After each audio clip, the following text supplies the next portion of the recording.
of day 34 of the Undercover Policing Inquiry, Tranche 2, Phase 2. This afternoon session has been different to normal. There's a lot of it has been enclosed. We've had a number of breaks. It's been quite emotional. Liz Fuller has been giving evidence. She's been questioned about her relationship with HN1, the undercover police officer who used the name Matt Rayner. It's related to there's been quite a lot of restriction orders. I've had to delete a bunch of tweets. I thought I was on the right side of things, but it was kind of difficult. The last bit, I was just kind of really emotional. As people know who follow the inquiry closely, at the end of questioning, the witness is generally given the opportunity for any questions they have for the inquiry. They're asked how they feel about everything. That was a particularly difficult session. She talked about how she was abused, how she was exploited, how she feels degraded. She talks about the anonymity, the protection that he still has, how disgusting that is. It was incredibly powerful. There was a session. She talked about how guilty he made her feel when she split up with him, and she talked about how difficult guilt was for her as an emotion, and she was pushed on why that was, and her answer to that was one of the most disturbing things I've ever heard in my life. It's fucking horrendous, man.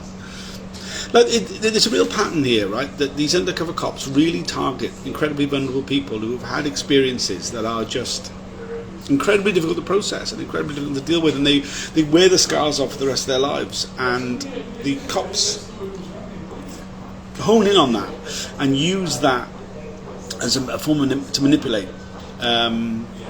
It's been incredibly difficult to listen to Liz talk about that, and sorry, I'm finding it really difficult today. And it's often the case, people are being expected to cut their own hearts out and throw them in the middle of the hearing room, and that's exactly what Liz did.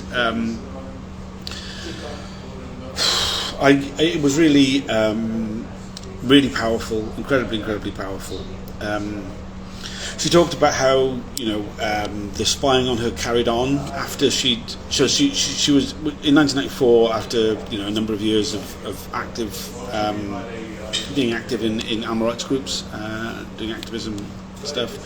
She went to university. She stopped doing activism. She really threw herself into her studies, and she started seeing less of HN1.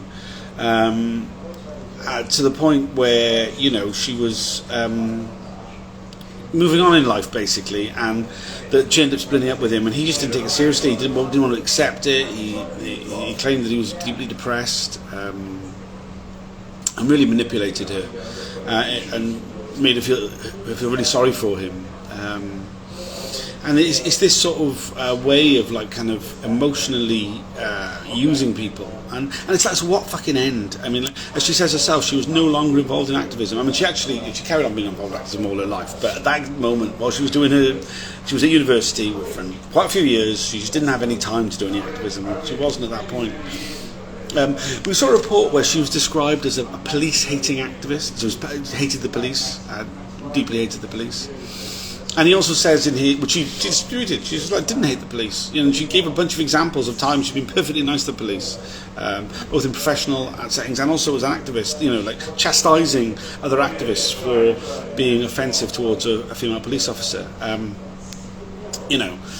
And she goes, he said that I would have never slept with him if I knew he was a police officer, and also that I hated police. Well, what is that? What is that about? Is that some sort of revenge sex that he was having with me? And it's like, yeah, I think she had, this is something which a lot of the other women kind of really felt charmed with them. This idea that they were, because they hated the police were getting one over on them by having sex with them. It's deeply dark, deeply dark, and deeply disturbing.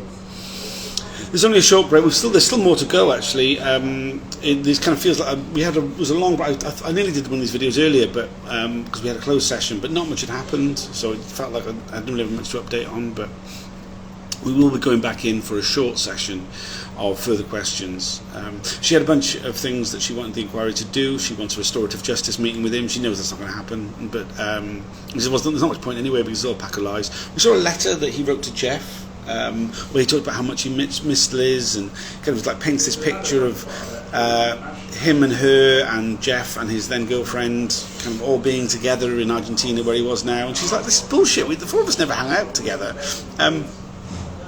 We'd split up for years by this point, and I didn't even know that he'd left the country. She didn't go to his leaving do. It was just like this completely fictional thing to manipulate Jeff in some way. She talked about the guilt she had for like other people trusting him because she was going out with him, particularly Jeff's case, because he ended up in prison for a stretch because of HN1. Earlier on, she'd been talking about how much HN1, cover name Matt Rayner, loved getting involved, getting his hands dirty in direct action. She talked about him smashing windows, about him breaking into places, about him pouring red paint over things, and how much he fucking loved it. He got a real buzz out of it. It's like he was on drugs after he'd done something. His eyes would dilate, and he was like on a high after taking part in some form of criminal damage. I'll get someone else to join me for at the end of the day recap, and we'll actually recap the day properly, and I'll be more factual in what was said. It's just incredibly emotional. Liz is the last of the activist witnesses for this phase of the inquiry. Tomorrow, Thursday and Friday, we have HN1 himself, and then for the next 2 weeks after that, it's all managers. So this is one of the rare. It's the last time for quite a while we'll be hearing from an activist, and that will change the atmosphere and the tone of hearings. There'll be a lot more lies. There'll be lots and lots of lies. Whereas at the moment it's been very, very honest, brutally honest, painfully honest, and that's going to change to painful lies and bullshit and cruelty, essentially. So buckle up for that one. I'll do another video before the end of the day, like I say. I'll get someone to join me, possibly Paul Gravitt, possibly a couple of people. Maybe I'll try and get a few people to join me. Thanks for watching. I'll see you all in a bit.